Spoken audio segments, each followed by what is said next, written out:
आज पवित्र सरस्वती पूजा उपलक्षे नूतन तालचेर उपखंड प्राणी चिकित्सालय निर्माणर शुभ भित्ति प्रस्तर स्थापन कार्यक्रम सरी जाइछे।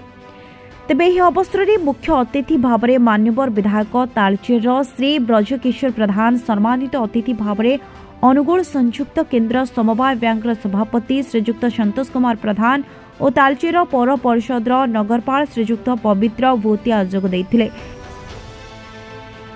तेबे उक्त कार्यक्रम में 16 नंबर जोन जिला परिषद श्रीजुक्त भव्य प्रसाद पति, तालचेर ब्लॉक समस्त सरपंच समिति सभ्य, तालचेर पौर परिषद समस्त काउंसिलर, उपखंड प्राणी चिकित्सालय समस्त कर्तृपक्ष उपस्थित रही।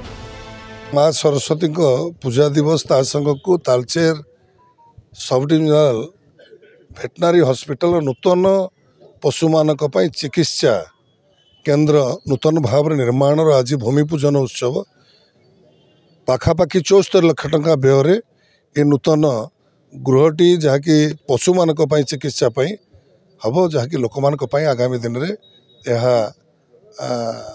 काम लगे तालचेरवासी सेमती किसी ना जिते आसती समस्त पशु मान चिकित्सा करवाई ये जो स्टाफ अच्छा से निरवच्छिन्न भाव में सेवा प्रदान करुँच। गृहपालित पशु जेहेतु प्रत्येक अंचल आमर सब गुड़ी अच्छी सब सेंटर गुड़िक अच्छी से कर्मचारी अच्छा कार्यक्रम त्वरान्वित। तालचेर जिला प्रतिनिधि आनम नाज रिपोर्ट संस्कार।